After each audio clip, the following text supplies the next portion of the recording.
इसलिए कि दुनिया में जितने लोगों के हुकूक हमारे ऊपर हैं उनमें सबसे पहला नंबर हमारे माँ बाप का है। इस दुनिया में सबसे ज्यादा अगर हमारे ऊपर किसी का एहसान है तो हमारे माँ बाप का एहसान है। माँ को देखो 9 महीने अपने पेट में रखती है, 9 महीने अपने पेट में रखने की तकलीफ आपकी माँ बर्दाश्त करती है और जब 9 महीने पूरे हो जाते हैं उस बच्चे को अपनी जान पर खेल करके अपनी जिंदगी को दांव पे लगा करके वो माँ जन्म देती है। बच्चा पैदा हो जाता है। अल्लाह ताला ने ये सिस्टम बनाया कि उसी माँ के बदन में उसके खून जिगर को अल्लाह ताला ने बच्चे की खुराक बना दिया। वो माँ 2 साल तक अपने बच्चे को अपना खून जिगर दूध की शक्ल में पिलाती है। मेरे प्यारे साथियों, उस माँ के एहसानात को तुम कभी नहीं चुका सकते।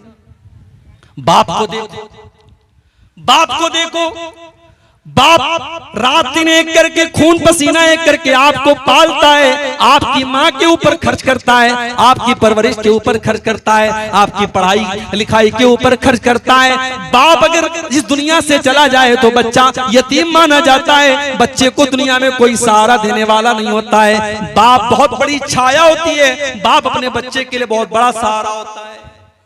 ये 2 हस्तियां हैं मेरे भाई जिनका एहसान हम कभी नहीं चुका सकते।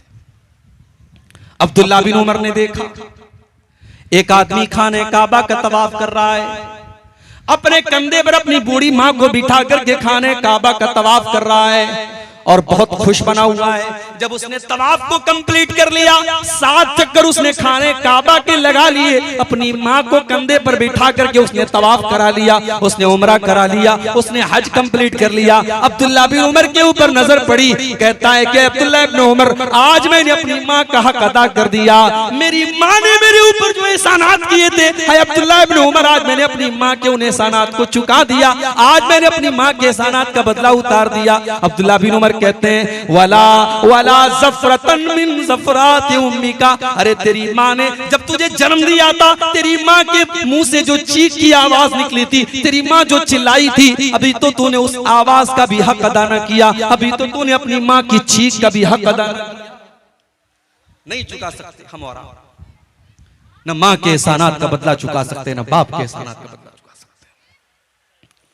इसीलिए अल्लाह ताला अपनी तौहीद का ऐलान करने के बाद दूसरा हुक्म क्या दे रहा है, वह बिल वालिदैन इहसाना, अपने माँ बाप के साथ मरते दम तक भलाई करते रहो। इम्मा यबलुगन्ना इंदकल किबर अहदुहुमा औ किलाहुमा फला तकुल लहुमा उफ्फिन, अगर तुम्हारे वालिदैन में से कोई एक तुमको बुढ़ापे में मिल जाए या दोनों बुढ़ापे में मिल जाएं, अगर दोनों मिल गए तब तो अच्छी बात है, और एक अगर चला गया, माँ चली गई बाप बचा, बाप चला गया तो माँ बची, जब एक बचाए तो वो तो और ज्यादा तुम्हारी मदद का हकदार है, वो तो और ज्यादा तुम्हारे प्यार का हकदार है। वो अगर अकेला हो गया, कल तक बुढ़िया मौजूद थी, बूढ़े को कोई तकलीफ होती थी बुढ़िया से शेयर कर लेता था, बूढ़ी माँ को कोई तकलीफ होती थी अपने शौहर से शेयर कर लिया करती थी। आज शौहर का इंतकाल हो गया, वो बुढ़िया वो माँ आज अकेली हो गई, वो रात में किसी के साथ अपने दुख दर्द को बयान नहीं कर सकती। इसीलिए अल्लाह ने पहले एक का जिक्र किया, फरमाया इम्मा यबलुगन्ना इंदकल किबर अहदुहुमा औ किलाहुमा, अगर किसी एक को तुम बुढ़ापे की हालत में पालो या दोनों को बुढ़ापे की हालत में पालो, फला तकुल लहुमा उफ्फिन, तो खबरदार अपनी बूढ़ी माँ को, अपने बूढ़े बाप को तुम कभी उफ भी मत कहना, उफ भी मत कहना। अरबी जबान में किसी को तकलीफ पहुंचाने के लिए सबसे हल्का अगर कोई लफ्ज है उफ है। अल्लाह ने कहा कि उफ भी मत कहना, यानी तकलीफ पहुंचाना, उनसे बदतमीजी करना, उनकी आंखों में आंसू लाना तो बड़ी दूर की बात है। तुम्हें अपनी जुबान से कोई ऐसा लफ्ज भी नहीं निकालना है जिससे तुम्हारी माँ को तकलीफ पहुंचे, तुम्हारे बाप को तकलीफ पहुंचे। यहां एक बात की और वजाहत कर देता हूं, जरूरी नहीं है हर मसले में माँ बाप सही हो, माँ बाप की जिद गलत भी हो सकती है, माँ बाप का फैसला गलत भी हो सकता है। अगर माँ बाप की कोई गलत बात है आप मत मानो मेरे भाई, उनकी हर बात मानना जरूरी नहीं है, उनकी गलत बात को आप इनकार कर सकते हो, मगर बदतमीजी करने का, उनको तकलीफ पहुंचाने की अथॉरिटी आपको नहीं है। उनकी गलत बात आप मत मानिए, लेकिन उनके साथ अच्छा सलूक करते रहिए। आपकी बीवी है, माँ की आपकी बीवी के साथ नहीं बन पा रही है, आपने बहुत मैनेज करने की कोशिश की, बहुत संभालने की कोशिश की, लेकिन माँ में और बीवी में नहीं बन पा रही है, सास और बहू में नहीं निभ पा रही, कोई मसला नहीं, आप अपनी बीवी के साथ अलग रहो, आप अपना किचन अलग कर लो, माँ के साथ अच्छा सलूक करते रहो, माँ की जरूरतों को पूरा करते रहो, माँ को कोई तकलीफ न पहुंचाओ। लेकिन जब देख लिया कि ज्वाइंट फैमिली में साथ में रहना बहुत मुश्किल है, तो कोई बात नहीं, आप अपनी बीवी का भी हक अदा करो, बीवी को अलग कर सकते हैं अलग। जरूरी नहीं है कोई, ये फर्ज नहीं है कि माँ और बीवी में नहीं निभ पा रही है, झगड़े हो रहे हैं सास और बहू के, और हम जबरदस्ती दोनों की जिंदगी को आजाद बना के रखें। नहीं, बीवी का हक अपनी जगह है, माँ का हक अपनी जगह है, आप अलग रहिए बीवी के साथ, आप अपना किचन अलग कर लीजिए, रिहाइश अलग कर लीजिए, लेकिन माँ के साथ अच्छा सलूक करते रहिए। अल्लाह ने फरमाया उनको उफ भी न कहना, वला तनहरहुमा, उनको कभी डांट फटकार करके उनसे बात न करना, वकुल्लहुमा कौलन करीमा, और जब भी अपने माँ बाप से तुम बात करना तो बड़े अदब के साथ बात करना, बड़ी तमीज के साथ बात करना। तुमने अगर आज MBBS का एग्जाम पास कर लिया, तुम डॉक्टर बन गए, तुम्हारे माँ बाप अगर अंगूठा छाप है, तब भी उनके साथ तुम्हें बदतमीजी करने की कोई अथॉरिटी नहीं है, उनके साथ तुम गलत तरीके से बात न करना। तुम डॉक्टर हो गए, तब भी उनके बेटे हो, अपनी माँ के सामने जब भी जाना, अपने बाप के सामने जब भी जाना, वो कुल्लहुमा कौलन करीमा, उनसे बड़े पोलाइटली लहजे में, बड़ी रिस्पेक्ट के साथ, बड़े सम्मान के साथ, बड़ी नरमी के साथ बात करना। और आगे क्या फरमाया, वक़्फ़िज़ लहुमा जनाह ज़ुल्लि मिनर रहमा, जिस तरीके से परिंदा आसमान से जब उतरता है, जमीन पर जब आता है तो अपने परों को समेट लेता है, अपने माँ बाप के लिए अपने परों को समेट लिया करो, यानी अपने माँ बाप के लिए अपने आप को टाइट न बनाओ, अपने आप को हार्ड न बनाओ। दुनिया में जितना भी नाम कमा लो, जितनी भी दौलत कमा लो, अपने माँ बाप के लिए हमेशा अपने आप को सॉफ्ट बना के रखो, अपने आप को नरम बना के रखो। वक़ुर रब्बिरहमहुमा कमा रब्बयानी सगीरा, और ये दुआ किया करो कि ऐ मेरे परवरदिगार, मेरे माँ ने मेरे ऊपर जो एहसान किया, मेरे बाप ने जो एहसान किया, आय अल्लाह मैं उनको चुका नहीं सकता, आय अल्लाह मैं तेरे ऊपर छोड़ देता हूं, तू रहम फरमा। आय अल्लाह जिस तरीके से मेरे माँ बाप ने मुझे पाला है। मगर आज का नौजवान तो माशाअल्लाह मोबाइल चलाने में एक्सपर्ट है, मोबाइल चलाने में एक्सपर्ट है, लेकिन अपनी माँ और बाप के मरने के बाद इस काबिल भी नहीं है कि जनाजे की नमाज खड़े होकर के अपने माँ बाप की जनाजे की नमाज पढ़ सके। अरे ऐसी औलाद से तो बे औलाद बेहतर है। अगर बाप मर गया और माँ मर गई और औलाद अगर इस काबिल भी नहीं है कि अपने माँ बाप की जनाजे की नमाज खड़ी होकर के पढ़ सके, तो ऐसी औलाद किस काम की? कम से कम इस लायक बनो कि कल माँ दुनिया से चली जाए, कल बाप दुनिया से चला जाए, तो खड़े होकर के जनाजे की नमाज में अपने बाप के लिए, अपनी माँ के लिए मग़फ़िरत की दुआ कर सकते। और मेरे भाइयों, ये मदरसे, ये छोटे छोटे मदरसे हैं ना, इनको हकीकत, ये मदरसे बंद हो गए तो आपके बच्चों को जो छोटी छोटी जो दुआएं आती हैं, ये दुआएं भी कोई सिखाने वाला नहीं होगा। कम से कम इसी बहाने आपके बच्चे ठीक है, मदरसे के बाद आगे की तालीम नहीं हासिल कर सके, स्कूल में चले गए, कॉलेज में चले गए, लेकिन अगर उनकी बुनियाद मजबूत है, उन्होंने प्राइमरी तक और उसके बाद तो 4 दर्जे अगर इन मदरसों में पढ़ा होगा आपके लड़कों ने, आपकी लड़कियों ने, आपकी बच्चियों ने, तो इंशाअल्लाह वो इस लायक तो रहेंगे कि जब जिंदगी में हाथ उठाएंगे तो अपने माँ बाप के लिए मग़फ़िरत की दुआ कर सकेंगे। और एक बात बोलूं, माँ बाप के लिए मग़फ़िरत की दुआ करना ये भी बड़े नसीब की बात है। सबको नसीब नहीं होता है ये। इब्राहीम अलैहिस्सलाम इतने बड़े नबी हैं, उनका बाप मुशरिक था, उनका बाप आज़र मुशरिक था, और इब्राहीम अलैहिस्सलाम अपने बाप से वादा करते हैं कि अब्बा जान, मैं आपके लिए अल्लाह से माफी मांगूंगा, मैं अल्लाह से मग़फ़िरत की दुआ करूंगा, लेकिन अल्लाह ने मना कर दिया। अल्लाह ने कहा नहीं, ऐ इब्राहीम, तुम्हारा बाप मुशरिक है और मुशरिक के लिए मग़फ़िरत की दुआ नहीं की जा सकती। इब्राहीम अलैहिस्सलाम चाह करके भी अपने बाप के लिए मग़फ़िरत की दुआ नहीं कर सके। हमारे प्यारे नबी, अल्लाह के आखिरी नबी अपनी माँ के लिए मगफरत की दुआ करना चाहते थे। आपने अल्लाह से इजाजत मांगी, अल्लाह ने इजाजत नहीं दी।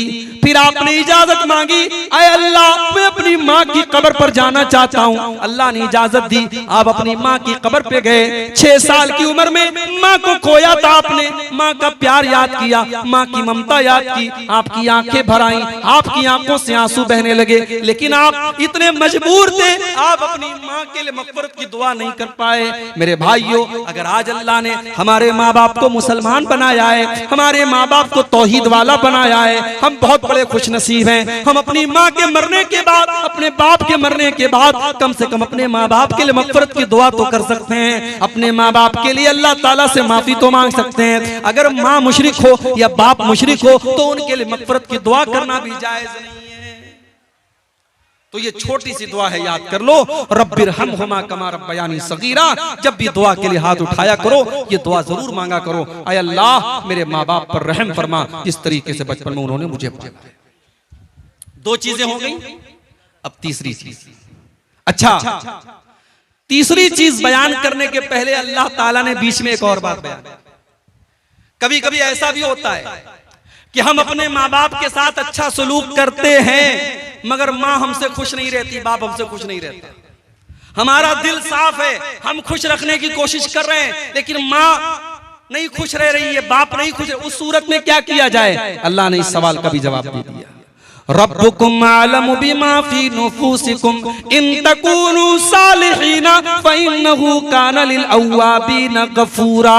ऐ मेरे बंदो, अगर तुम्हारा दिल साफ है, अगर तुम्हारी नीयत साफ है, अगर तुम अपने माँ बाप को खुश करना चाहते हो, तुम्हारे दिल में कोई चोर नहीं है, तुम्हारे दिल में कोई खोट नहीं है, तो कोई बात नहीं, अल्लाह ताला तुमको माफ कर देगा। अगर माँ तुमसे खुश नहीं हो पा रही है, बाप तुमसे खुश नहीं हो पा रहा है, तुम अपनी तरफ से भरपूर कोशिश कर रहे हो, तो कोई बात नहीं, तुम अल्लाह ताला से माफी मांग लो, अल्लाह माफ कर देगा, उसमें तुम्हारी कोई खता नहीं है।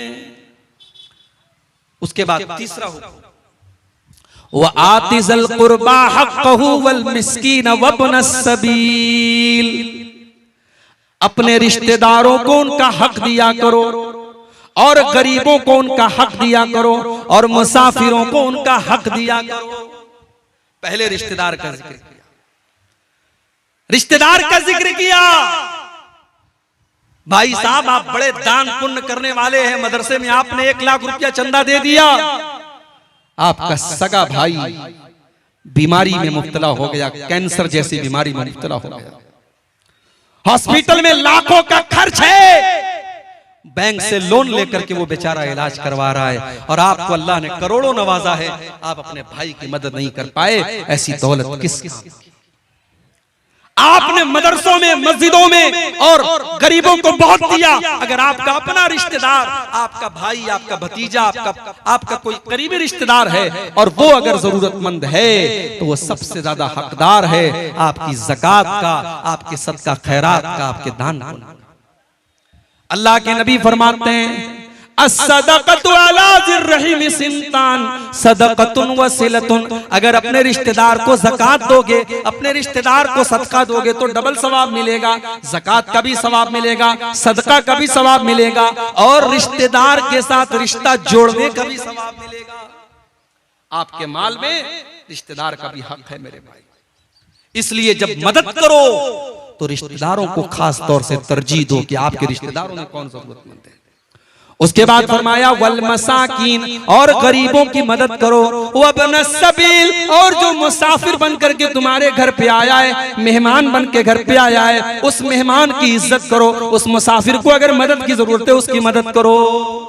यहां तक कि अगर कोई मुसाफिर आया है, जरूरतमंद है, तो आप ज़कात की रकम में से भी उसकी मदद कर सकते हैं। अल्लाह ने ज़कात के फंड्स में से भी मुसाफिर का जिक्र किया है। अगर कोई मुसाफिर है, सफर में बेचारा लुट गया, पिट गया, तो उसकी मदद आप ज़कात की रकम से भी दे सकते हैं। तो ये तीसरा हुक्म अल्लाह ने दिया कि रिश्तेदार को दो, गरीबों को दो, और मिस्कीनों को। चौथा हुक्म, वला तुबज़्ज़िर तबज़ीरा। और ऐ मेरे बंदो, तुम फजूल खर्ची न करना, तुम नाजायज जगहों पर पैसे खर्च न करना, हराम जगहों पर अपना माल खर्च न करना। यहां अल्लाह ने क्या लफ्ज इस्तेमाल किया? तबजीर। आप लोग खेती करने वाले किसान लोग हैं, आप बड़ा अच्छे तरीके से समझेंगे इसको। तब्जीर का लफ्ज बना है बज्र से, और बज्र कहते हैं बीज को। अगर आपने बीज को खेत में सही जगह डाला है तभी खेती होगी, वरना खेती नहीं होगी। अल्लाह ने माल को बीज करार दिया है। माल कोई वेस्ट चीज नहीं है, आप अपने माल को बर्बाद नहीं कर सकते, माल को सही जगह इस्तेमाल करो। इसीलिए उलमा कहते हैं कि अगर आप फजूल खर्ची करते हैं, मिसाल के तौर पर आपकी ताकत 1000 रुपए का कपड़ा पहनने की है, लेकिन आप 2000 का कपड़ा पहन रहे हैं। आपकी ताकत 1000 रुपए का खाना खाने की है, लेकिन आप 2000 का खाना खा रहे हैं, तो ये फजूल खर्ची है, ये इसराफ है। लेकिन हराम जगह पर एक पैसा भी खर्च करना ये तब्जीर है, और यहाँ अल्लाह ने तब्जीर करने से मना किया। फरमाया वाला तो बज़िर तब्जीरा, नाजायज जगहों पर, हराम जगहों पर अपना माल खर्च न करना। इन्नल मुबज़्ज़िरीन कानू इख़वान शयातीन व कान शैतानु लिरब्बिही कफूरा। फजूल खर्ची करने वाले, हराम जगह पर पैसा खर्च करने वाले, शराब पर पैसा लुटाने वाले, जिना पर पैसा लुटाने वाले, लड़कियों पर नाजायज पैसा खर्च करने वाले, हराम जगहों पर पैसा खर्च करने वाले, वो शैतान के भाई। आज होता है किसी लड़की से ताल्लुक कायम हुआ, अब वो लड़की से कह रही मेरे मोबाइल का रिचार्ज कर दो, ये फट से रिचार्ज कर देता है।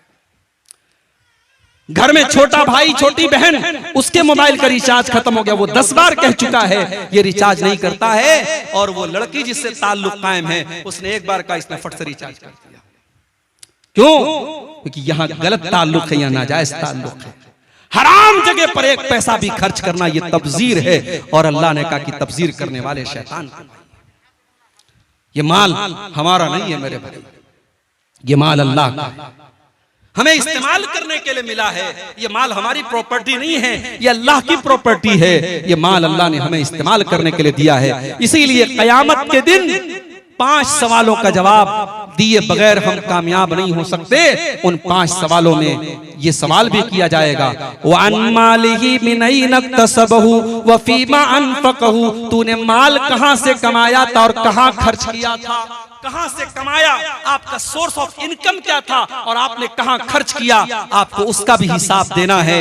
माल आप ये समझ करके खर्च ना करें हम आजाद हैं, जहां चाहे वहां खर्च कर सकते हैं। माल के खर्च का भी हिसाब आपको अल्लाह क्या देना। 4 चीजें हो गई। अब उसके बाद 5वीं चीज, आपके घर पे कोई आया, मदरसे के लिए आया, मस्जिद के लिए आया, कोई गरीब आया, कोई साइल आया, कोई यतीम आया। अभी आपके पास पैसा नहीं है, अभी आपका हाथ टाइट बना हुआ है, आप परेशान हैं, आपके पास अभी उस गरीब की मदद करने के लायक पैसा नहीं है। अब आप क्या करेंगे? क्या आप उस गरीब के साथ बदतमीजी करेंगे? क्या उसको धक्का दे करके निकाल देंगे? जैसे मुंबई वगैरह में और बड़े बड़े शहरों में होता है, हमारे जो मदरसे के चंदा लेने वाले बेचारे मौलवी हजरात जाते हैं, कभी वो मंजर आप जाकर के देखिए तो आंखों में आंसू आ जाएंगे।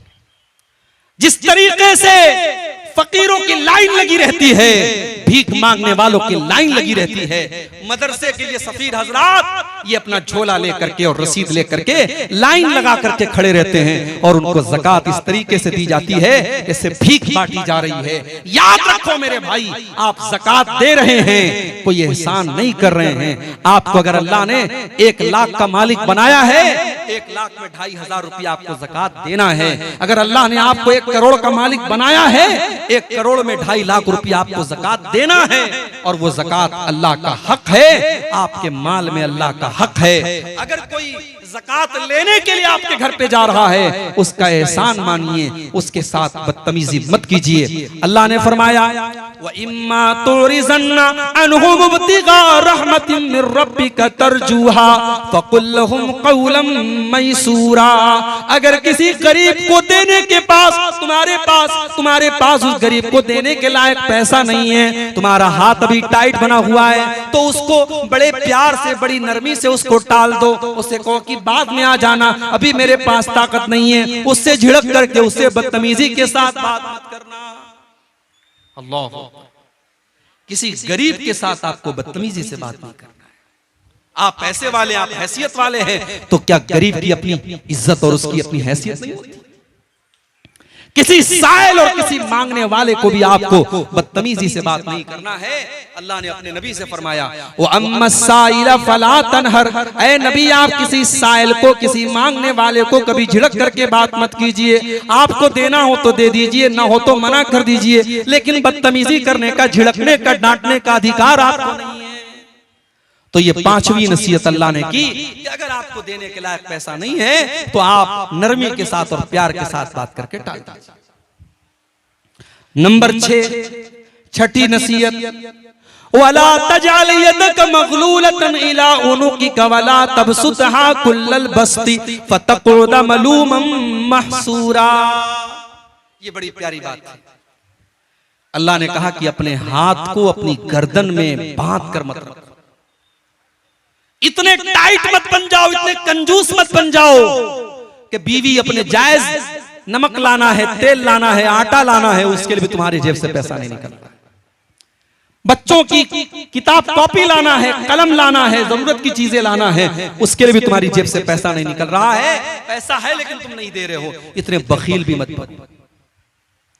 और एक मसला बता दे रहा हूं, शौहर अगर बीवी की जायज जरूरतों को पूरा नहीं कर रहा है, हमारे शौहर हजरात नाराज ना हो, हदीस की रोशनी में मसला बयान कर, अगर शौहर बीवी की जायज जरूरतों को पूरा नहीं कर रहा है, उसका खर्च नहीं दे रहा है, तो बीवी शौहर को बताए बगैर उसके पॉकेट में से, उसकी तिजोरी में से, उसके पर्स में से पैसा ले सकती है। बीवी चुरा सकती है बीवी शौहर का पैसा, कब? जब शौहर बीवी का जरूरी खर्च पूरा नहीं कर रहा है, शौहर के पास पैसा है फिर भी खर्च नहीं कर रहा है, तो बीवी बगैर बताए ले सकती है। अब कल से ऐसा ना हो कि साहब आपके पर्स में से 500-500 के नोट गायब होने लगे और आप बीवी से पूछे तो कि अब्दुल गफ्फार साहब ने मसला बता दिया है, मैंने ले लिया है। ये गलत तरीका नहीं अपनाना है।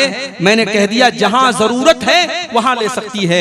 हजरत अबू सुफियान रज़ी अल्लाह तआला अन्हु की बीवी अल्लाह के नबी के पास आती हैं और कहती हैं, अल्लाह के नबी मेरे शौहर बहुत कंजूस हैं, बखील हैं, हमारी जायज जरूरतों के लिए भी पैसा नहीं देते हैं, क्या मैं उनकी इजाजत के बगैर उनसे पैसा ले सकती हूँ? अल्लाह के नबी ने कहा हाँ ले सकती हो।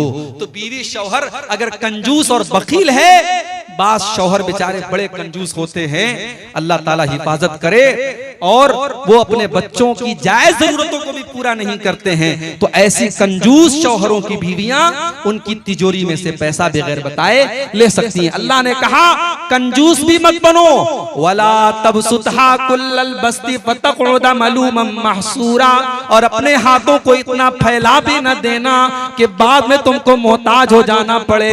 अपनी चादर के बराबर तुम अपना पैर फैलाना, उससे ज्यादा तुम फैलाओगे तो तुम्हारी चादर खुल जाएगी, तुम बेआबरू हो जाओगे, बेइज्जत हो जाओगे। अपनी लिमिट से ज्यादा खर्च ना करना। एक मसला अक्सर पूछा जाता है, मौलवी साहब क्रेडिट कार्ड इस्तेमाल करना कैसा है? आजकल क्रेडिट कार्ड पर बड़े ऑफर भी आते हैं।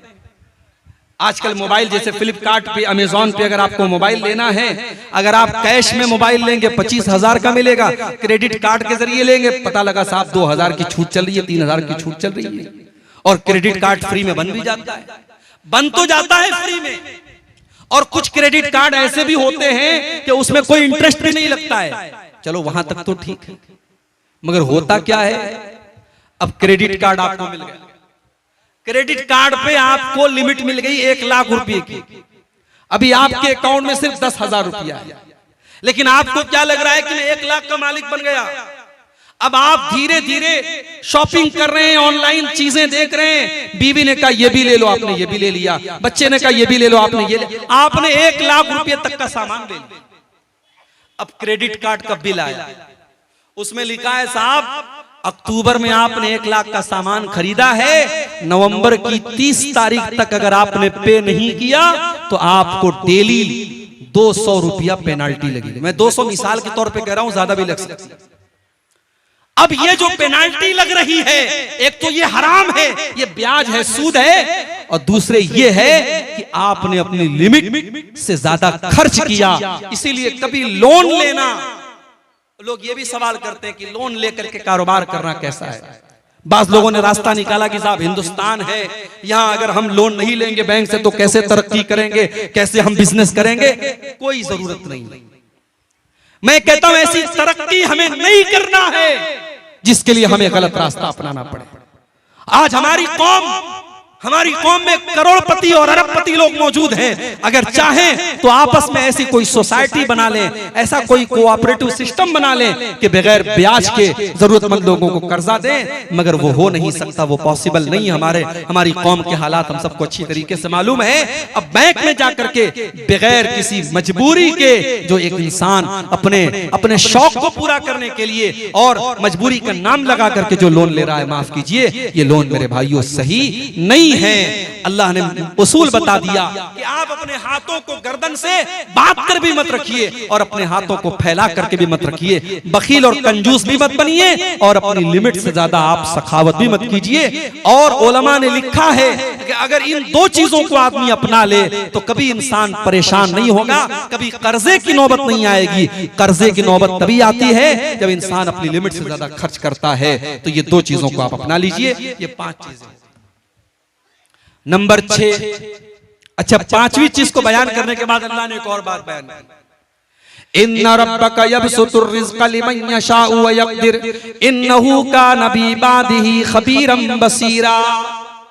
ऐ दौलत वालों, कहीं तुम्हारे दिल में ये एहसास ना पैदा हो जाए कि मेरे पास दौलत है इसलिए मैं बहुत अच्छा हूं, और किसी गरीब को ये ना लगे कि मेरे पास दौलत नहीं है इसलिए अल्लाह मुझसे नाराज हो गया है। नहीं, कभी कभी अल्लाह काफिरों को भी दौलत देता है, अल्लाह मुशरिकों को भी दौलत देता है, अल्लाह शराबियों को भी दौलत देता है, अल्लाह जानियों को भी दौलत देता है।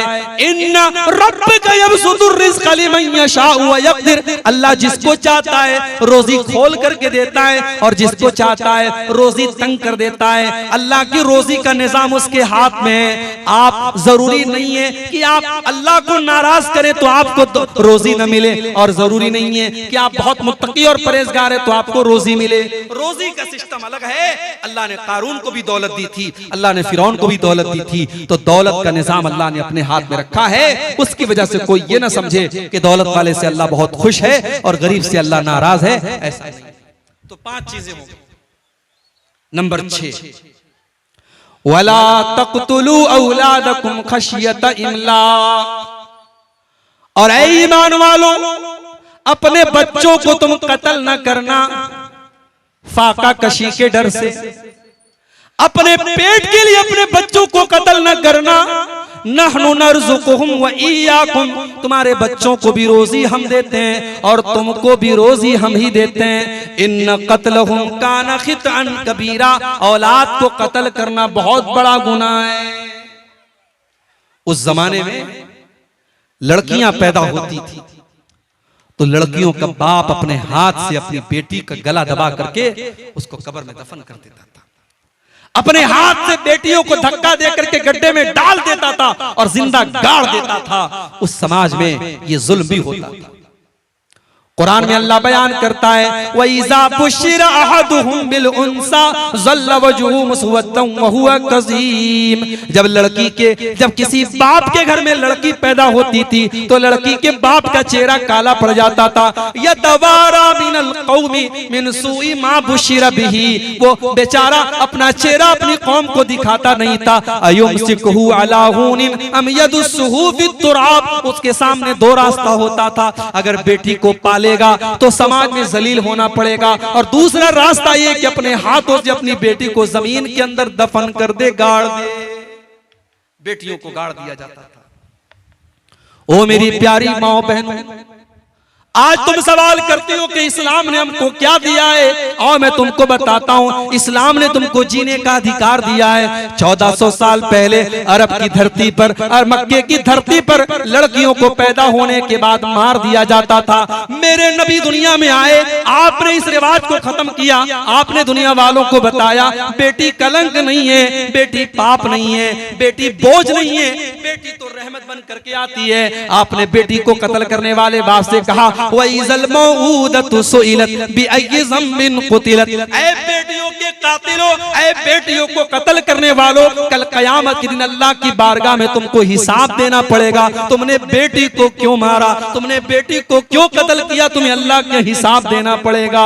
मेरे नबी ने दुनिया वालों को यह भी पैगाम दिया, मन आला जारियतैनी, जिसको अल्लाह ने 2 बेटियां दे दी और 2 बेटियों को उसने अच्छे तरीके से पाला पोसा, यहां तक के बेटियां जवान हो गईं। जा यौमल क़ियामति अना व हुवा कहातैन, आपने अपनी दोनों उंगलियों से इशारा करके फरमाया कि 2 बेटियों की परवरिश करने वाला कल कयामत के दिन अपने नबी के साथ जन्नत में जाएगा। जिस तरीके से ये दोनों उंगलियां एक दूसरे के साथ जुड़ी हुई हैं, वो जन्नत में अपने नबी के साथ जाएगा।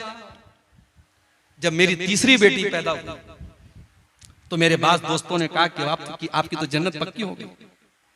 मजाक के तौर पे कहा, लेकिन हकीकत में अगर इस हदीस की रोशनी में देखो तो 2 बेटियों की सही परवरिश करने वाले को अल्लाह के नबी जन्नत की बशारत सुना रहे हैं। मगर आज क्या हो रहा है, 2023 चल रहा है, हमारा भारत चांद पर पहुंच गया, चंद्रमा के ऊपर हमारा नाम, भारत का नाम पहुंच गया। मगर आज 2023 में भी भारत के अंदर सरकार को स्कीम निकालनी पड़ती है, बेटी पढ़ाओ बेटी बचाओ। बेटी बचाओ का नारा क्यों लगाना पड़ता है, कभी आपने गौर किया? क्योंकि हर साल हमारे भारत देश में हजारों नहीं लाखों की तादाद में बेटियां अपनी मां के पेट में एबॉर्शन के जरिए मार दी जाती। डॉक्टरों के यहां लिखा हुआ देखा होगा आपने, हमारे यहाँ लिंग की जांच करना अपराध है। हमारे यहाँ यानी माँ के पेट में लड़का है कि लड़की, हमारे यहाँ जांच नहीं होती है, लिखा होता है। मगर टेबल के नीचे डॉक्टर लोग भी सेटिंग कर लेते हैं, अल्ट्रासाउंड होता है, पता चला लड़की पैदा होने वाली है। बीवी से कहता है नहीं, 4 बेटियां मेरे पास ऑलरेडी मौजूद हैं, इनकी कैसे शादी करूंगा, इनके जहेज का इंतजाम कैसे करूंगा, मुझे नहीं चाहिए लड़की। और डॉक्टर से कहता है इसका एबॉर्शन कर दो, और मां के पेट में वो लड़की मार दी जाती है। और बेदर्दी और बेरहमी इस कदर होती है मेरे भाइयों, अगर आप एबॉर्शन का वीडियो जाकर के यूट्यूब पर देख लें तो शायद आपकी आंखों से आंसू आ जाएं। उस गरीब बच्ची को, उस मासूम बच्ची को, उसका क्या कसूर था मेरे भाई, उसको बोटी बोटी बनाकर और कीमा कीमा बनाकर उसको मां के पेट में मार दिया जाता है। मैं तो कहता हूं आज का इंसान 1400 साल पहले दौरे जाहिलियत के इंसान से भी गिरा हुआ इंसान है। कम से कम उस दौर का इंसान अपनी बेटी को पैदा होने देता था, बेटी को दुनिया की शक्ल देखने देता था। आज का इंसान इतना जालिम है, अपनी बेटी को पैदा भी होने नहीं देता। बेटी पैदा होती ही, बेटी के पैदा होने के पहले ही माँ के पेट में बेटी को काट काट के उसके टुकड़े टुकड़े करके मार दिया जाता है। मेरे भाइयों, अल्लाह कह रहा है खबरदार अपनी औलाद को कत्ल मत। और एक बात और कहूंगा, शेरशाबादी कौम में तालीम की बड़ी कमी है।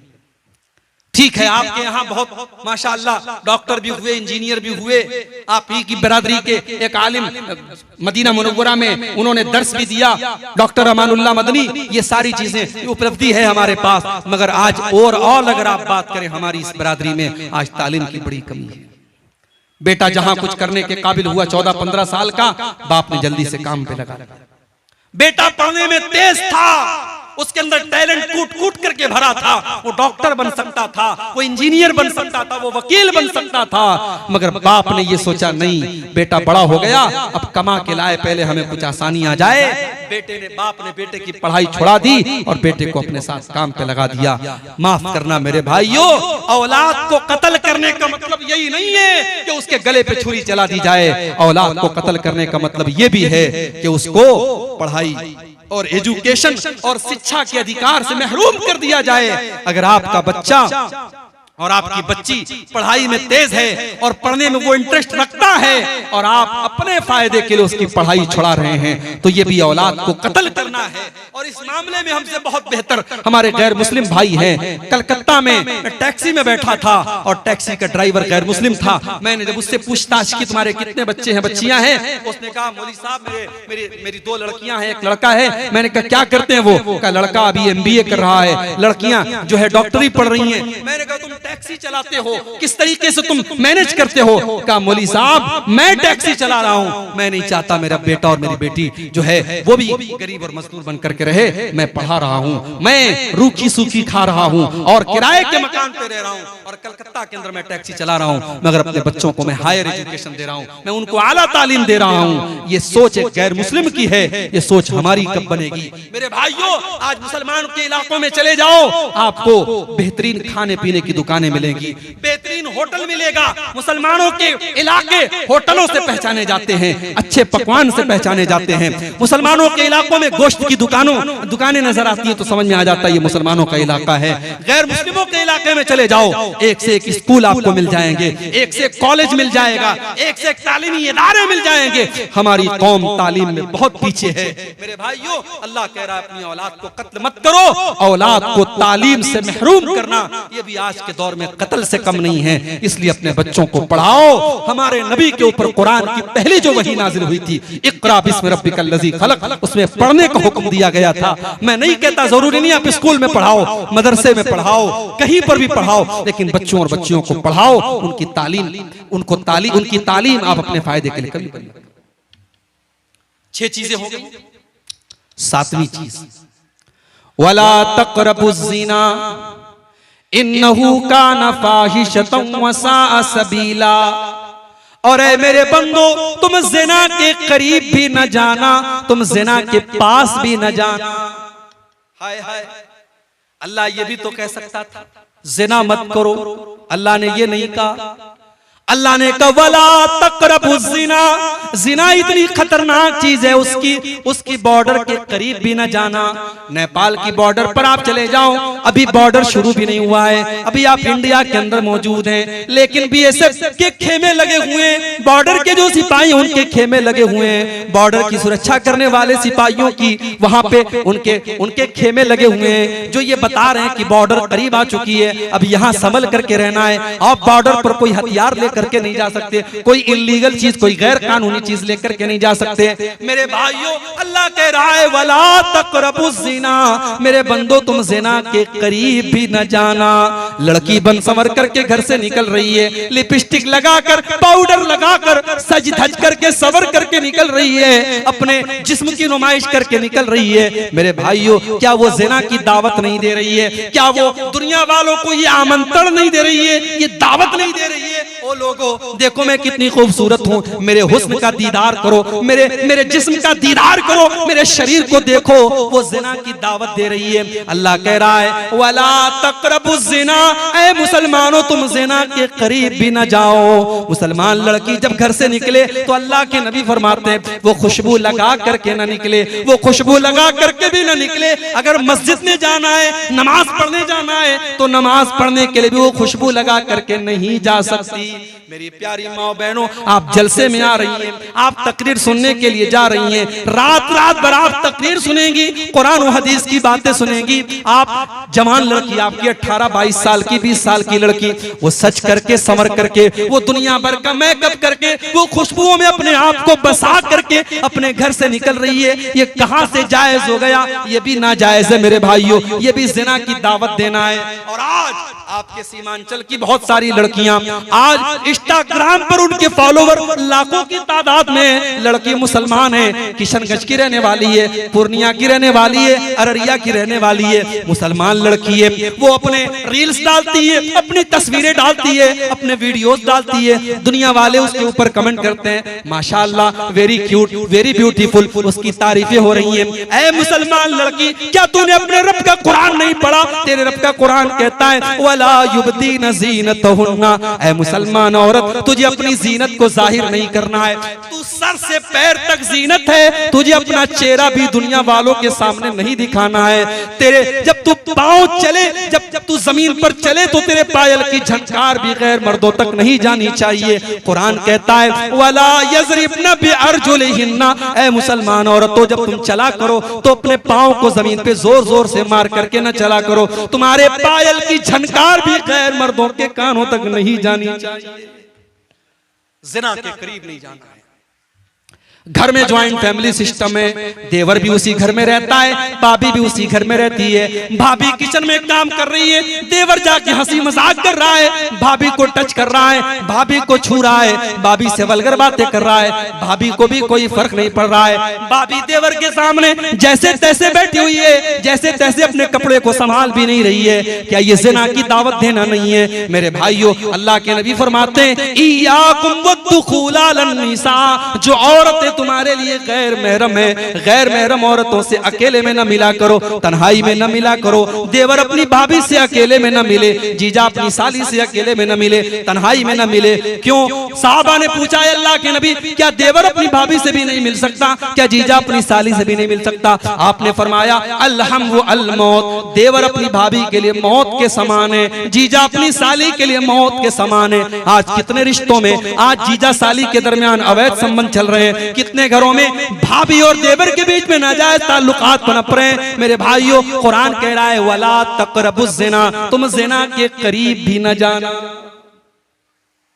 ये तो देवर तो गैर महरम है। लड़की जवान हो गई, अपने सगे भाई के सामने भी, अपने बाप के सामने भी, अपने ससुर के सामने बहू को भी अपना दुपट्टा अपने सीने पर रखना है। ये नहीं कि चलो ये तो मेरा बाप है, ये तो मेरा भाई है, ये तो मेरा बेटा है। कुरान कहता है वल यज़रिबना बिखुमुरिहिन्ना अला जुयूबिहिन्ना, ऐ मुसलमान औरतों अपने गरेबानों पर अपना दुपट्टा हमेशा रखा करो। अपने घर में अपने महरम रिश्तेदारों के सामने भी तुम्हें अपना दुपट्टा अपने सीने पर रखना है। लड़की कॉलेज जा रही है, ठीक है, कॉलेज में पढ़ाने वाला टीचर मर्द है, जेंट्स है, वहां उससे टीचर से बात करना है। लड़की दुकान पे सामान लेने गई, दुकानदार जेंट्स है, मर्द है, उससे बात करना है। किसी गैर महरम से बात करने की जरूरत पड़ गई, मोबाइल पर किसी कंपनी वाले का कॉल आ गया, किसी मर्द का कॉल आ गया, बात करना है। अब अल्लाह ने उस गैर महरम से, उस मर्द से औरत बात कैसे करेगी, अल्लाह ने उससे बात करने का सलीका भी कुरान में बताया। फरमाया फला तक़ज़ाना बिल क़ौलि फ़यत्मअल्लज़ी फ़ी क़ल्बिही मरज़ुन, ऐ मुसलमान औरत किसी गैर महरम से तू ऐसे लहजे में बात न कर कि उसके दिल में तेरे लिए पुलाव पकने लगे, उसके लिए तेरे दिल में उम्मीदें पलने लगे। तू कड़क लहजे में बात कर, तू सख्ती के साथ बात कर। तू किसी से मोबाइल पर भी अगर कभी बात करे तो तेरी बात में नरमी नहीं होनी चाहिए, तेरी बात में मिठास नहीं होनी चाहिए। सोशल मीडिया का जमाना है, लड़कियों की आईडी है फेसबुक के ऊपर, इंस्टाग्राम के ऊपर, इंस्टाग्राम की चैटिंग में आकर के लड़का कहता है अस्सलाम वालेकुम मेरी बहन, ये कहती है वालेकुम अस्सलाम मेरे भाई। कभी अपने सगे भाई से इतने प्यार से बात नहीं की थी जितने ये इंस्टाग्राम वाले भाई से बात कर रही। तो 4 दिन तक वो भाई रहता है, फिर वो कहता है तुम्हारी आवाज सुनने का मन कर रहा है। ये इधर से वॉइस आवाज भेजती, अपनी आवाज में कुछ बोल करके भेजती है। माशाअल्लाह तुम्हारी आवाज तो बहुत खूबसूरत है, हालांकि निहायत बेकार आवाज है, मगर यहाँ तो पुलाव पक रही है। इश्क और मोहब्बत की लड़की की तारीफ करता है, लड़की खुशी के मारे फूले नहीं समा रही है, फिर फोटो भी भेज रही है, फिर वीडियो भी भेज रही है, फिर मुलाकात का अपॉइंटमेंट भी मिल जाता है, लड़का लड़की मुलाकात भी करते हैं। और व्हाट्सएप और फेसबुक और इंस्टाग्राम की एक चैटिंग होटल के किसी कमरे में जाकर के बंद होती है। मेरे भाइयों, ये सोशल मीडिया का इस्तेमाल, मैं ये तो नहीं कहता कि लड़कियों के लिए हराम है, मगर मेरी बहनों अगर आपने जरा से भी अगर किसी को अपनी उंगली पकड़ाई तो कलाई पकड़ने में देर नहीं लगेगी। ये मर्द औरत का रिश्ता चिंगारी की तरह है, इसलिए अल्लाह ने कहा वला तक़रबुज़ ज़िना, ज़िना के करीब भी न जाना। अगर जाओगे तो जल करके भस्म हो जाओगे। इतना बड़ा गुनाह है ज़िना। अगर कुंवारा ज़िना करे तो इस्लाम कहता है 100 कोड़े मारे जाएंगे। लड़की को भी 100 कोड़े मारे जाएं, लड़के को भी 100 कोड़े मारे जाएं। भारत का कानून कहता है अगर आपस की सहमति से जिना हुआ है तो उसमें कोई आपत्ति नहीं है, कोई गुनाह नहीं है। इस्लाम ये कहता है अगर जिना हुआ है, अवैध संबंध कायम हुआ है, निकाह के बगैर अगर रिश्ता कायम हुआ है, लड़के को भी 100 कोड़े मारे जाएं, लड़की को भी 100 कोड़े मारे जाएं। कुरान कहता है जब जिना की ये सजा दी जाए तो पब्लिक के सामने दी जाए, अलल ऐलान दी जाए, किसी बंद कमरे में न दी जाए। इतना बड़ा गुनाह है। और अगर जिना करने वाला शादीशुदा है, मैरिड है, विवाहित है, या वो औरत शादीशुदा है, किसी की बीवी है और उसने जिना किया है तो इतना बड़ा गुनाह है कि अल्लाह के नबी कहते हैं पत्थरों से मार मार के रज्म कर दिया जाए, उस मर्द को खत्म कर दिया जाए, उस औरत को खत्म कर दिया जाए। उन्हें जीने का अधिकार नहीं है क्योंकि उन्होंने इतना बड़ा गुनाह किया है। लेकिन ये बात याद रखिए, ये सजा इस्लामी कानून के तहत दी जाएगी। आज हमारे मुल्क में चूंकि हमारे मुल्क का अपना कानून चलता है, अगर हमारे गांव वगैरह में अगर इस तरीके की कोई घटना हो जाए तो हम उसमें ये नहीं कि हम ये कानून नाफिज कर देंगे और सजाए मौत दे देंगे। हम भारत के कानून के दायरे में रह करके उसको जो सजा हो सकती है वो सजा दिलाने की और देने की कोशिश करेंगे। लेकिन जिना इतना बड़ा पाप है मेरे भाइयों, आप ये सोचिए कि इस्लाम ने शादीशुदा जानी अगर है तो सजाए मौत करार दी है। इसीलिए अल्लाह कह रहा है वला तक़रबुज़ ज़िना, तुम जिना के करीब भी ना जाओ। ये बहुत गंदा काम है और बहुत बुरा रास्ता है। 7 चीजें हो गई। नंबर 8, वला तक़्तुलुन नफ्सल्लती हर्रमल्लाहु इल्ला बिल हक़्क़ि, किसी निर्दोष की हत्या न करना, किसी बेकसूर को कत्ल न करना जिसको कत्ल करने की इजाजत इस्लाम ने तुमको नहीं दी है। फलस्तीन का मामला चल रहा है, हमें मालूम नहीं अंदर कौन कौन सी बातें। कहने वाले तो ये भी कहते हैं कि हमास नाम की जो एक तंजीम ऑर्गेनाइजेशन है, ये साल 2 साल में एक हमला कर दिया इसराइल के ऊपर। इसराइल हमास के मुकाबले में बहुत ज्यादा पावरफुल है। ये 2-4 रॉकेट छोड़ करके उनके 10-20 लोगों को मारते हैं, फिर उधर से मिसाइलों की बमबारी होती है और बेकसूर फलस्तीनी मारे जाते हैं। मेरे भाइयों, हकीकत क्या है? हम इतनी दूर से बैठ करके सारे हालात का तजिया नहीं कर सकते, मगर हमें ये हालात देख करके दुख होता है कि बहतों मुसलमान का खून रहा है, छोटे छोटे बच्चों की लाशें बिछ रही हैं। चाहे हमास का, अगर हमास का हमला इसराइल के अंदर आम शहरियों पर और नागरिकों पर हो रहा है और उनके बीवी बच्चों को मारा जा रहा है, तो इसको भी हम जायज नहीं करार दे सकते। और इसराइल जवाब में अगर कार्रवाई कर रहा है और फलस्तीनियों को मार रहा है तो ये भी नाजायज है। आखिर इसराइल को वो धरती तो फलस्तीन से ही मिली थी, वो इलाका तो फलस्तीन का इलाका था जिसे आज इसराइल ने हथिया लिया और धीरे धीरे फलस्तीन पर वो कब्जा करता चला जा रहा है। याद रखो, आज मीडिया भी बिल्कुल एक तरफा आज फलस्तीन के खिलाफ और इसराइल की हिमायत में बोल रहा है, जबकि मीडिया वालों को ये जान लेना चाहिए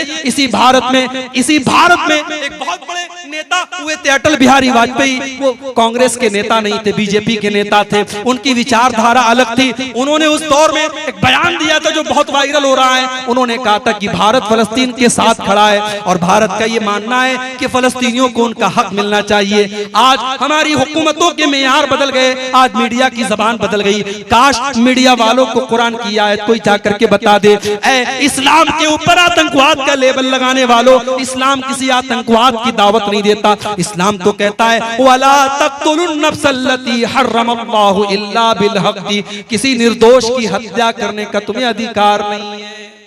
किसी बेकसूर की हत्या आप नहीं कर सकते। ये सुसाइड बॉम्बिंग जायज नहीं है इस्लाम में। कोई गया किसी शॉपिंग मॉल में अपने आप को उड़ा दिया, 100 लोगों को मार दिया, ये इस्लाम में जायज नहीं है। मेरे भाइयों, किसी एक बेकसूर की हत्या पूरी मानवता की हत्या है। कुरान ये कहता है इंसान की जान की ये वैल्यू है इस्लाम के अंदर। अगर किसी एक इंसान की किसी ने हत्या कर दी तो हत्यारे को बदले में हत्या की जाएगी, कातिल को कत्ल किया जाएगा। वमन कुतिला मज़लूमन फक़द जअलना लिवलिय्यिही सुल्ताना फला युसरिफ फिल क़त्ल इन्नहु काना मंसूरा।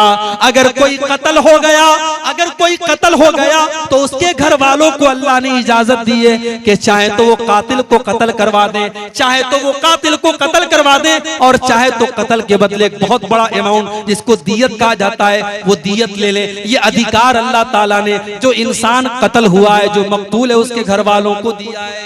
तो ये 8वां हुक्म है मेरे भाइयों कि किसी की हत्या करने की हमें इजाजत नहीं। नंबर 9, वला तक़रबू मालल यतीम इल्ला बिल्लती हिया अहसन, और यतीम के माल के करीब न जाना, किसी यतीम का माल न हथियाना। हाय हाय, आज यतीमों के नाम पे बड़े बड़े इदारे चल रहे हैं और यतीमों के नाम पे बाहर से पैसा आ रहा है। यतीमों का पैसा लोगों की पॉकेट में जा रहा है, लोगों के पेट में जा रहा है। अगर किसी यतीम का माल आपने नाजायज तरीके से खाया, कुरान कहता है इन्नल्लज़ीना याकुलूना अम्वालल यतामा ज़ुल्मन इन्नमा याकुलूना फी बुतूनिहिम नारा। जो लोग यतीम का माल नाजायज तरीके से अपने पेट में भरते हैं, वो जहन्नम की आग अपने पेट में भर रहे हैं। वसयस्लौना सईरा, और अनकरीब वो जहन्नम की आग में डाले जाएंगे। यतीम बेचारा बेसहारा होता है, उसका बाप नहीं होता। कोई थप्पड़ लगा के निकल जाए, कोई पूछने वाला नहीं तुझे थप्पड़ क्यों मारा गया। बाप बहुत बड़ी दीवार होता है मेरे भाई। बाप ना हो तो बच्चा यतीम हो जाता है, यतीम का कोई नहीं होता। मेरे नबी यतीम थे, पैदा हुए तो बाप नहीं थे। मेरे नबी से बढ़ के यतीम का दर्द कौन समझ सकता था। इसीलिए अल्लाह के नबी ने फरमाया अना वकाफिलुल यतीम कहातैन। आपने 2 उंगलियों से इशारा करके फरमाया यतीम की परवरिश करने वाला, यतीम को पालने वाला जन्नत में मेरे साथ जाएगा। जैसे ये दोनों उंगलियां एक दूसरे के साथ मिली हुई हैं, यतीम की परवरिश करने वाला अल्लाह के नबी के साथ जाएगा। एक सहाबी आए अल्लाह के नबी के पास, कहा अल्लाह के रसूल मेरा दिल बड़ा सख्त है, मेरा दिल बड़ा हार्ड है, मेरा दिल मुझे बड़ा कठोर मालूम होता है, मैं क्या करूं। अल्लाह के नबी ने फरमाया इमसा बेरासिल यतीम, जाओ किसी यतीम के सर पे मोहब्बत से हाथ फेर दो, तुम्हारा दिल सॉफ्ट हो जाएगा, तुम्हारा दिल नर्म हो जाएगा। ये यतीम का मकाम है मेरे भाइयों। कुरान कहता है वला तक़रबू मालल यतीम इल्ला बिल्लती हिया अहसन हत्ता यबलुगा अशुद्दा। अगर कोई यतीम आपकी यतीम की परवरिश आपने अपनी जिम्मेदारी में ले ली है और यतीम का माल भी आपको मिला है, तो यतीम के माल में से खर्च न करो। जब यतीम बड़ा हो जाए, जब जवान हो जाए, उसका माल अमानत है, उसकी अमानत उसको लौटा देना। तो ये 9 चीज हो गई। नंबर 10 वअऊफू बिल अहद इन्नल अहद कान मसऊला। और ऐ ईमान वालो वादे को पूरा किया करो। अल्लाह ताला क्या तुमसे पूछा जाएगा तुमने वादे को पूरा किया कि नहीं किया। आज वादा कौन पूरा करता है? मुसलमान से ज्यादा वादा खिलाफी करने वाला कौन है मेरे भाई। आज हमारी पहचान बन गई कि हमारी जबान की कोई वैल्यू नहीं। कल इसी भारत के अंदर, इसी मुल्क के अंदर मुसलमान अपनी जबान से पहचाना जाता था, आज हमारी जबान की कोई वैल्यू नहीं रह गई। मेरे प्यारे साथियों, अल्लाह के नबी वादे के इतने पक्के थे कि आप बद्र के लड़ाई में, बद्र के मैदान में 313 आपके साथी थे और दुश्मन की तादाद 1000 थी। एक एक सहाबी की अल्लाह के नबी की नजर में बड़ी कीमत थी। 2 सहाबी आपके पास आते हैं, अरे अल्लाह के नबी हमें दुश्मनों ने गिरफ्तार कर लिया था और जान बचाने के लिए हम वादा करके आए हैं कि हम लड़ाई में आपका साथ नहीं देंगे। अरे अल्लाह के नबी हम जान बचाने का वादा करके आए थे, लेकिन हम आपका साथ देना चाहते हैं, हम लड़ना चाहते हैं। आपने फरमाया नहीं नहीं, मोहम्मद का मानने वाला वादा खिलाफी नहीं कर सकता। जाओ, मेरे साथियों की तादाद कम है, मैं इसको बर्दाश्त कर लूंगा, मगर मैं वादा खिलाफी करके तुमको जंग में शामिल नहीं कर सकता। आपने दोनों को वापस कर दिया। ये थी मेरे नबी की। मेरे नबी इस तरीके से अपने वादे को पूरा करते थे। वादे का एक मकाम होता है मेरे भाई, वादे की वादा खिलाफी करने वाला मुनाफिक होता है। मुनाफिक की निशानी है जब बात करे तो झूठ बोले, जब वादा करे तो वादा खिलाफी करे, और जब अमानत रखी जाए तो खयानत। 9 चीजें हो गई। 10वीं चीज फरमाया वऔफू बिल कौल इज़ा वऔफू बिल कैल इज़ा किल्तुम वज़िनू बिल क़िस्तासिल मुस्तक़ीम। और ऐ ईमान वालो, जब तुम कोई सामान नाप करके दिया करो तो पूरा पूरा नाप करके दिया करो, उसमें कोई कमी न किया करो। वज़िनू बिल क़िस्तासिल मुस्तक़ीम, और तुम्हारा तराजू बिल्कुल सही होना चाहिए। आज मुसलमान का तराजू भी सही नहीं, उसकी नाप तौल भी सही नहीं। आज कितने ऑनलाइन जुआ के ऐप आ रहे हैं, हमारा नौजवान जुआ खेल रहा है, कोई क्रिकेट पे जुआ लगा रहा है, कोई फुटबॉल पे जुआ लगा रहा है, कोई टेनिस पे जुआ लगा रहा है। अब तो ऑनलाइन जुआ खेला जा रहा है और ये जुआ इसको इतना ग्लैमराइज कर दिया गया, बड़े बड़े फिल्मी एक्टर उसका ऐड करते हैं। नौजवान देख करके सोचता है यार इतने बड़े बड़े खिलाड़ी ऐड कर रहे तो सही होगा, और फौरन उसमें पैसा लगाता है। कितने मुसलमान नौजवानों ने करोड़ों रुपए बर्बाद कर दिए। हमारे यूपी के अंदर मऊ एक जगह है, मऊ का एक नौजवान सुसाइड कर लेता है इसी जुए की लत में आकर के। मेरे भाइयों, जुआ चाहे ताश के पत्तों से खेला जाए, चाहे सट्टेबाजी के जरिए खेला जाए, चाहे ऑनलाइन ऐप के जरिए खेला जाए, जुआ हराम है, नाजायज है, उसकी कमाई नाजायज है। हलाल तरीके से बिजनेस करो मेरे भाई। अल्लाह कह रहा है ज़ालिका खैरुन व अहसनु तावीला। नाजायज तरीके से अगर तुम पैसा कमा भी लोगे, वो पैसा तुम्हें अच्छे अंजाम तक नहीं पहुंचा पाएगा। हलाल तरीके से पैसा कमाओ, जायज तरीके से पैसा कमाओ, इसका अंजाम बेहतर है। उसके बाद फरमाया वला तक़्फ़ु मा लैसा लक बिही इल्म, वला तक़्फ़ु मा लैसा लक बिही इल्म। जिस चीज की तुम्हें जानकारी नहीं है उस चीज के पीछे मत पड़ो। इन्न समा वल बसरा वल फुआद कुल्लु उलाइका कान अन्हु मसऊला। अल्लाह ताला के कान का भी हिसाब लिया जाएगा। कानों से क्या सुना था आपने, ईयरफोन कानों में लगा लिया, क्या क्या गाने तुम सुन रहे हो, क्या क्या चीजें तुम सुन रहे हो। आज तो गाली गलौज भी सुना जा रहा है, आज तो ऐसी ऐसी वेब सीरीज आ गई उसमें गाली गलौज भी दिया जा रहा है, वल्गर बातें भी की जा रही है। तुमने अपने कानों में हेडफोन लगाकर और ईयरबड लगा करके तुमने क्या क्या सुना है, अल्लाह क्या उसका भी हिसाब देना पड़ेगा। इन्न समा वल बसरा, तुमने आंखों से मोबाइल की स्क्रीन पर क्या क्या देखा था। हो सकता है तुमने ब्राउजर की हिस्ट्री से डिलीट कर दिया, हो सकता है तुमने यूट्यूब की हिस्ट्री से डिलीट कर दिया, हो सकता है तुमने फेसबुक के रिकॉर्ड से डिलीट कर दिया। लेकिन तुमने फेसबुक पर क्या क्या देखा, तुमने यूट्यूब पर क्या क्या देखा, तुमने मोबाइल की स्क्रीन के ऊपर क्या क्या देखा, अल्लाह के फरिश्ते सब रिकॉर्ड कर रहे हैं, किरामन कातिबीन सब नोट कर रहे हैं, और अल्लाह के उसका भी हिसाब देना पड़ेगा। वल फुआदा, और तुम्हारे दिल और दिमाग में कौन कौन से गुनाहों की प्लानिंग चली थी, कौन कौन से गुनाहों का तुमने इरादा किया था, कौन कौन से गलत काम करने की तुमने प्लानिंग की थी, अल्लाह के उसका भी हिसाब देना पड़ेगा। इस एक आयत को हम सामने रखें तो शायद मोबाइल का गलत इस्तेमाल करना हमारा नौजवान बंद कर दे। अल्लाह क्या हिसाब देना पड़ेगा मेरे भाई। कहीं ऐसा ना हो कि हमारे मोबाइल का गलत इस्तेमाल हमारी नेकियों को बर्बाद कर दे, हमारी नमाजों को बर्बाद कर दे, हमारे हज और उम्रे को बर्बाद कर दे। बड़ा नाजुक दौर है मेरे भाई। 3 साल के बच्चे से लेकर के 70 साल का बूढ़ा आज मोबाइल इस्तेमाल कर रहा है, और वो क्या देख रहा है मोबाइल पर, वो या तो उसका मोबाइल जानता है या उसका रब जानता है, और अल्लाह सब हिसाब लेगा। इन्न समा वल बसर वल फुआद कुल्लु उलाइका काना अन्हु मसऊला। तुम कानों से, आंखों से और दिल से क्या कर रहे हो, सबका हिसाब देना पड़ेगा। नंबर 14, वला तमशी फिल अर्ज़ि मरहा, और जमीन में तुम अकड़ करके न चला करो। जमीन में तुम अहंकार के साथ, गुरूर के साथ और तकब्बुर के साथ न चला करो। इन्नका लन तखरिकल अर्ज़ा, तुम जमीन को फाड़ नहीं सकते। वलन तबलुगल जिबाल तूला, और पहाड़ के ऊपर तुम चढ़ नहीं सकते। तुम तकब्बुर किस बात का करते हो, तुम घमंड किस बात का करते हो। जितना भी पैसा कमा लो, जितना भी नाम कमा लो, हो तो तुम मिट्टी से पैदा हुए, हो तो तुम्हें एक हकीर पानी के कतरे से पैदा मखलूक हो, तुम इंसान हो, तुम्हें तकब्बुर जेब नहीं देता, तुम्हें गुरूर और घमंड सूट नहीं करता। तुम तकब्बुर न करना, अकड़ करके न चलना। अल्लाह को कोई घमंडी पसंद नहीं, कोई तकब्बुर करने वाला पसंद नहीं है। ये 14 बातें अल्लाह ने बयान की, और 14 बातें बयान करने के बाद अल्लाह ने फरमाया कुल्लु ज़ालिका कान सय्युहु इंद रब्बिका मकरूहा।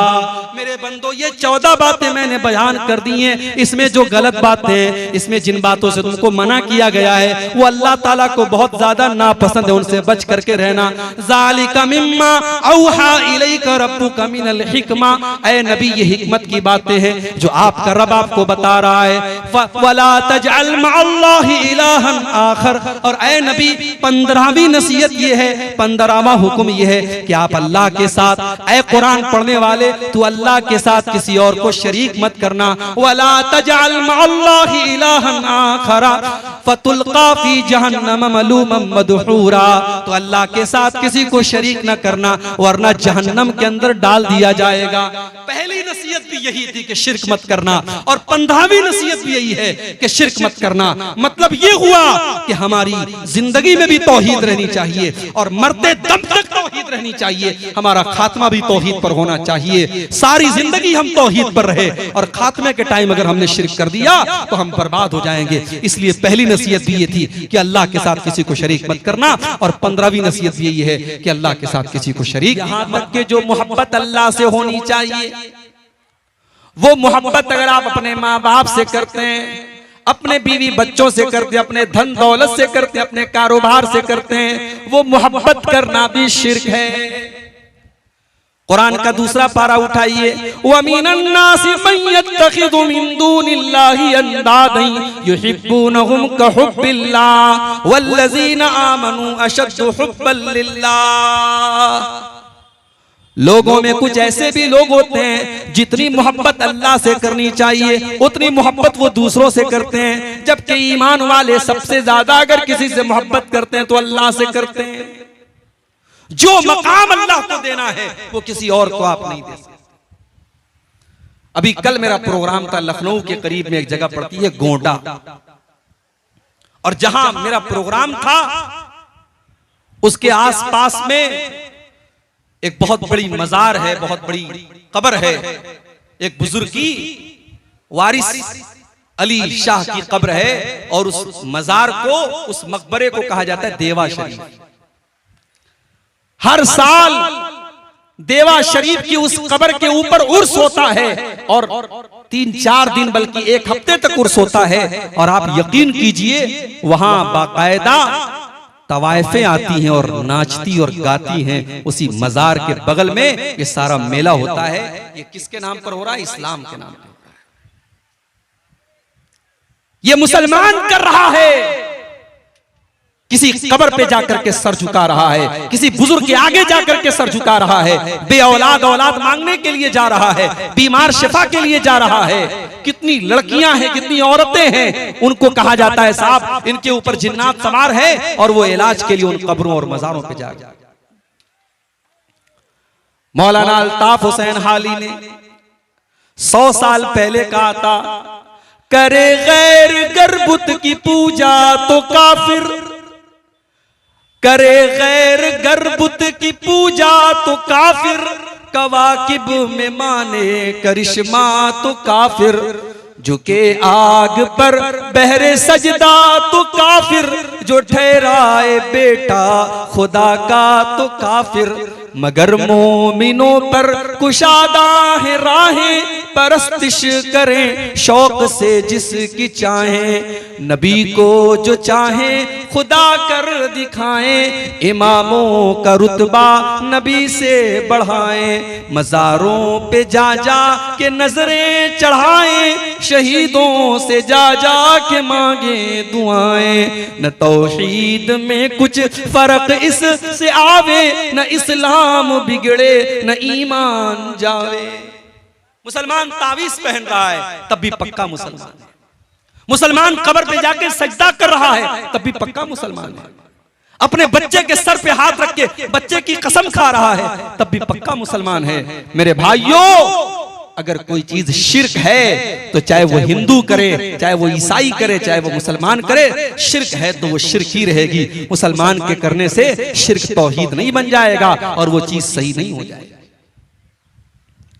मुझे मालूम है आपकी शेरशाबादी बिरादरी अल्हम्दुलिल्लाह 100% किताब और सुन्नत पर चलने वाली बिरादरी, ये पूरी कौम अहले हदीस कौम है, मगर आपके इसी सीमांचल के इलाके में और आपकी इसी कौम के अंदर जिहालत कह लीजिए, अज्ञानता कह लीजिए, उलमा से दूरी कह लीजिए, बहुत सारे हमारे भाई और बहनें आज शिरकी अमल करते हैं। बच्चों के गले में तावीज भी किसी किसी घर में पहना जाता है, किसी किसी घर में मुहर्रम, किसी किसी इलाके में मुहर्रम पर ताजिया तक निकल चुका है आपके इलाके में। और बहुत सारे ऐसे काम लोग करते हैं जहालत की वजह से, जो तौहीद के खिलाफ है। पहली नसीहत अल्लाह ताला की यही है कि इबादत अगर होगी तो अल्लाह, शिर्क नहीं करना है। अल्लाह ताला सारे गुनाहों को माफ कर देगा, शिर्क को माफ नहीं करेगा। अल्लाह ने कुरान में ऐलान कर दिया, इन्नल्लाह ला यग़फ़िरु अन युश्रका बिही व यग़फ़िरु मा दून ज़ालिका लिमन यशा। ऐ मेरे बंदो, हम तुम्हारे सारे गुनाहों को माफ कर देंगे मगर शिर्क हम माफ नहीं कर सकते। अच्छा, शिर्क क्यों माफ नहीं करेगा अल्लाह? क्योंकि शिर्क बेवफाई है। शिर्क करने वाला अल्लाह के साथ गद्दारी करता है, बेवफाई करता है। पालने वाला अल्लाह है, पैदा करने वाला अल्लाह है, ऑक्सीजन देने वाला अल्लाह है, सांस चलाने वाला अल्लाह है, तेरे दिल की धड़कनों को चलाने वाला अल्लाह है, तुझे रोजी रोटी देने वाला अल्लाह है, तुझे खिलाने पिलाने वाला अल्लाह है। और तू किसी और से जाकर के अपनी बिगड़ी बनाने की फरियाद कर रहा है, किसी और के आगे हाथ फैला रहा है। ये तो वही बात हो गई कि किसी की बीवी उसको छोड़ करके किसी और मर्द के साथ चली जाए तो दुनिया कहती है बड़ी बदचलन औरत है, अपने शौहर के साथ बेवफाई करती है। इसीलिए अल्लाह ने कुरान में जब ज़िना का जिक्र किया तो ज़ानी के साथ अल्लाह ने मुशरिक का जिक्र किया। अल्लाह ने फरमाया, अज़्ज़ानी ला यनकिहु इल्ला ज़ानियतन, अज़्ज़ानी ला यनकिहु इल्ला ज़ानियतन औ मुशरिकतन। ज़िना करने वाला या तो ज़ानिया औरत से शादी करता है या मुशरिक औरत से शादी करता है। ये ज़ानी को और मुशरिक को अल्लाह ने साथ में क्यों जिक्र किया है? क्योंकि ज़िना करने वाला भी किसी न किसी के साथ बेवफाई करता है।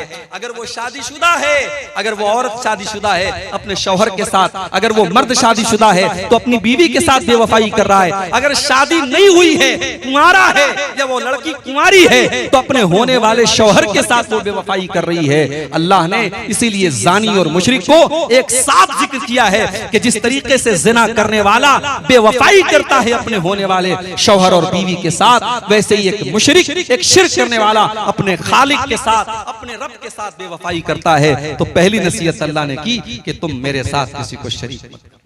वो शहरे मोहब्बत जहां मुस्तफा है, वही घर बनाने को दिल चाहता है। वो शहरे मोहब्बत जहां मुस्तफा है, वही घर बनाने को दिल चाहता है। वो सोने से कंकर, वो चांदी सी मिट्टी, वो सोने से कंकर, वो चांदी सी मिट्टी, नजर में बसाने को दिल चाहता है। जो पूछा नबी ने कि कुछ घर भी छोड़ा तो सिद्दीक़ अकबर के होंठों पे आया। जो पूछा नबी ने कि कुछ घर भी छोड़ा तो सिद्दीक़ अकबर के होंठों पे आया। वहाँ मालो दौलत कि क्या है हकीकत, जहां जान लुटाने को दिल चाहता है। वहाँ मालो दौलत कि क्या है हकीकत, जहां जान लुटाने को दिल चाहता है। एक सहाबी थे हजरत हंज़ला रज़ी अल्लाह ताला अन्हु, शादी की पहली रात अपनी बीवी के साथ थे और जिहाद का ऐलान हो गया। अपनी बीवी को छोड़ करके वो जिहाद के मैदान में चले गए। शायर ने इस वाक़े को इस नज़्म में पेश किया है। जिहादे मोहब्बत की आवाज गूंजी, कहा हंज़ला ने ये दुल्हन से अपनी। जिहादे मोहब्बत की आवाज गूंजी, कहा हंज़ला ने ये दुल्हन से अपनी। अगर हो इजाजत तो जामे शहादत लबों से लगाने को दिल चाहता है। अगर हो इजाजत तो जामे शहादत लबों से लगाने को दिल चाहता है। हजरत उमर फारूक रजी अल्लाह ताला ने जब अल्लाह के नबी को देखा तो ईमान ले आए। उसको शायर ने पेश किया है, जो देखा है रूए जमाले रिसालत तो ताहिर उमर मुस्तफा से ये बोले। जो देखा है रूए जमाले रिसालत तो ताहिर उमर मुस्तफा से ये बोले। बड़ी आपसे दुश्मनी थी मगर अब, बड़ी आपसे दुश्मनी थी मगर अब गुलामी में आने को दिल चाहता है। वो शहरे मोहब्बत जहाँ मुस्तफा है वहीं घर बनाने को दिल चाहता है। वो सोने से कंकर वो चांदी से मिट्टी नजर में बसाने को दिल चाहता है।